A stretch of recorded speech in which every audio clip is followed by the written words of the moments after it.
Hey guys, I'm catching up on tags. This is the old books tag, originally created by Books and Pieces, and I was tagged by Little Spider 9. Both girls are absolutely wonderful, so both their links just down below. There are 7 questions, which is my favourite number, so obviously this tag is going to be good, so let's jump in. Question number 1 is, have you ever bought a book that was made before you were born? And that's the physical book, not the text. And the answer is yes. I absolutely adore used books. I have a little collection of books from around the 30s. I just think they're usually really beautifully designed, and I can't resist buying them. As well as the design side of it, if there's a dedication written in the front of the book, I'm almost definitely going to buy it. For example, I had never heard of The Abigails Again by Elsie J. Oxenham, even though she has an absolutely adorable name, but it has this dedication in the front, and when I saw it, I just had to buy it. Presented to Beryl Cameron on Upper Copmanhurst Empire Day 1930. Isn't that just the sweetest thing? I don't know why I love dedications so much. I feel like in a way it gives me a connection to the person who owned the book before me, and it just feels so nice to have something like that in your hands. Question number 2 is, which book on your shelf takes place in the earliest time period? I do have A Brief History of Time by Bill Bryson if I want to cheat a little bit, but as far as fiction books go, it's probably the Pagan series by Catherine Jinks. These are a YA series set during the Crusades, so they're set in the 12th century or so. I went absolutely crazy for this series one summer when I was like 15 and read the entire series about 4 times. I haven't read them since then, but I remember it being really entertaining historical fiction. Question number 3 is, have you got a book that was originally published in the year that you were born? And this was actually really tricky to find, just because I don't ever pay any attention to publication dates, but I'm happy to say that I can once again drag this book into a video. All in the Blue Unclouded Weather by Robin Klein. Need I say more about this book? Question number 4 is, what book have you had on your shelves the longest? This one was actually kind of tricky because I have so many of my childhood books still, but the one I think I can guarantee has been there for the longest is Princess Smarty Pants by Babette Cole. It's clearly very well loved. There are several pages missing. It's about this really awesome feminist princess who refuses to get married, and I love her to bits. So Princess Smarty Pants I know has been on my shelves in my bedroom since I was about 4, but I think this copy of The Enchanted Woods has been on there a little bit longer. I honestly probably have 2 or 3 copies of this book. I absolutely adore Enid Blyton. She's an absolutely wonderful, magical children's author. But this copy of The Enchanted Wood is my favourite because, surprise surprise, it has a dedication in the front. It says, "To Anne, love Auntie Helen, 7th of the 8th, 68.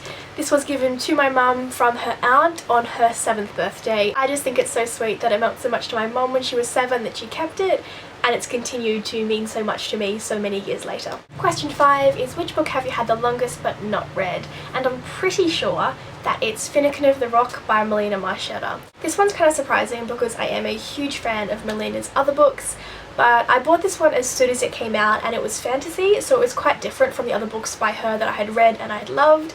I think I read about 10 pages of it in the car on the way home and then just put it down and never picked it up again.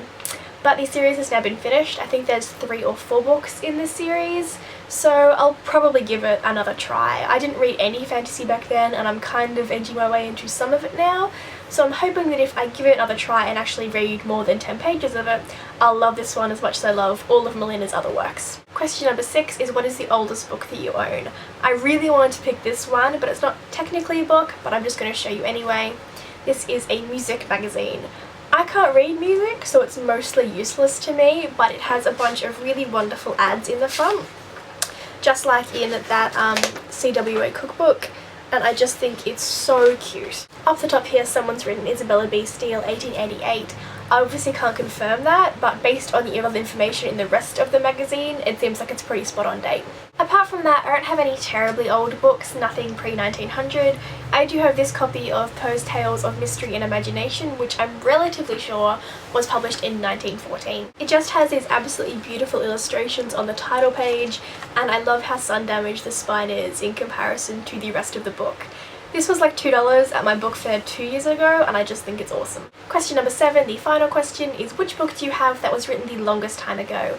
I don't really have any ancient texts, which is kind of disappointing, so I think the oldest thing I have is probably something by Shakespeare, and the earliest completed one that I have is The Taming of the Shrew. This isn't one of my favourites. I mean, it's alright. We got to study it in high school, and I like doing that because we got to watch 10 Things I Hate About You multiple times.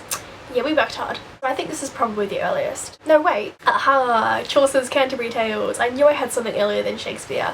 I haven't read all of these though. I've read most of them, but not all of them. So I don't know whether you want to count this one or Taming of the Shrew. But either one, they are my two oldest. So those are the 7 questions of the tag. Thank you to Marissa for tagging me and Elizabeth for coming up with the tag. Again, both of those links just down below. And I'm going to tag Magic of Books just because looking at a bookshelf tour, you have such a wonderful eclectic selection of books, and I'd love to see what old goodies are hidden in there. Alright, that's it for today. Thank you so much for watching, and I'll see you next time. Bye.